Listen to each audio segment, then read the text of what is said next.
అరుణాం కరుణాతరంగితాక్షీం ధృతవాసాంకుశపుష్పబాణచాపాం అణిమాదిభిరావృతాం మయూఖైః అహమిత్యేవ విభావయే భవాని.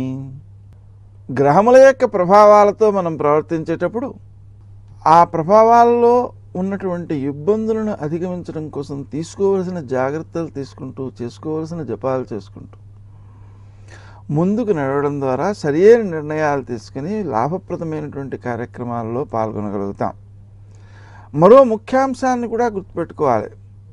మనం ఆర్థిక ప్రయోజనాన్ని పొందుతున్నాము అన్నప్పుడు మన పుణ్యమే వస్తోంది తప్ప ఎవరో చేసిన పుణ్యం మనకి రావట్లేదు. మన పుణ్యం ఖర్చయి మనకు సొమ్ము వస్తుంది కాబట్టి ఈ సొమ్ముని వినియోగించేటప్పుడు కూడా సద్వినియోగం చేసుకోవాల్సిన అవసరం ఉంది. మరల పుణ్యాన్ని సమకూర్చుకునే పనులే చేయాల్సిన అవసరం ఉంది. పుణ్యాన్ని సమకూర్చని పనులు చేస్తే ధనం వ్యర్థం కావడం కాదు, పుణ్యం వ్యర్థం అవుతుంది. ఈ విషయాన్ని మనం గుర్తుంచుకుని పుణ్యాన్ని పెంపొందించుకునే ప్రయత్నాలను చేయడం కోసమే ఈ ఫలితాలు తెలుసుకోవడం.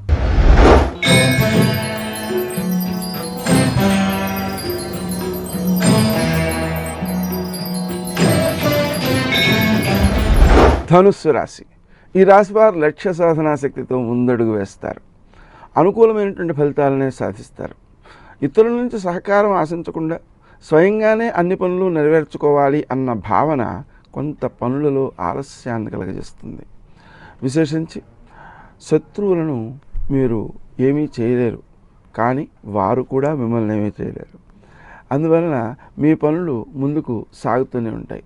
స్నేహ సంబంధాలను వృద్ధిపరచుకోవడం కోసం స్వప్రయోజనాలను కొన్నిటిని విడనాడక తప్పదు.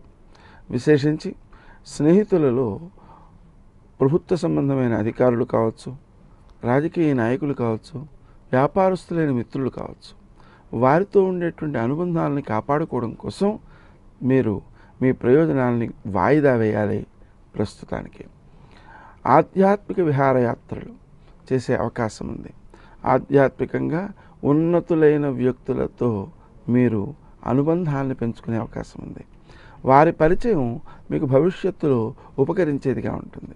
వృత్తి స్థానంలో మీరు చేసేటువంటి కార్యక్రమాలు అందరికీ కూడా ఉపకరించేవిగాను, మీ గౌరవాన్ని పెంపొందించేవిగాను ఉంటాయి. తాత్కాలికంగా శ్రమకు గురవుతారు. అలాగే తాత్కాలిక ప్రయోజనాలు ఏమీ లేవు అనే భావన కూడా కలుగుతుంటుంది. కానీ మీరు ఆ ఇతరులకు చేసేటువంటి పనులు, ఉపకారాలు అనేవి భవిష్యత్తులో ఇంతకు అంత ఎక్కువగా మీకు ప్రయోజనాన్ని ఇచ్చేవిగా ఉంటాయి. తద్వారా మీ యొక్క గౌరవమే మీకు ప్రస్తుతం లభించేటువంటి రివార్డ్. ఆ విషయాన్ని మీరు గుర్తుపెట్టుకోవాలి. ప్రారంభంలో మీకు ఆర్థిక ప్రయోజనాల సమకూడే అవకాశం ఉంది. ఆ ప్రయోజనాలను సద్వినియోగం చేసుకోవడం కోసం సురక్షితంగా వాటిని అట్టపెట్టాల్సిన అవసరం ఉంది. ఎందుకంటే వారం ద్వితీయార్థంలో ఖర్చులు మిమ్మల్ని ముట్టడించే అవకాశం ఉంది.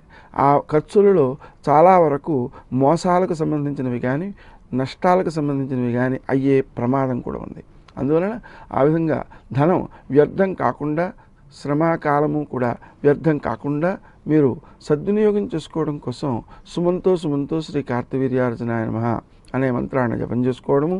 అలాగే శనివారం నాడు చక్కగా ఒక 1/2 కేజీ నల్ల నువ్వులతో శివునికి పూజ చేసి 11 ఆవులకు పెట్టడం ద్వారాను ఈ దోషాలను మీరు అధిగమించగలుగుతారు.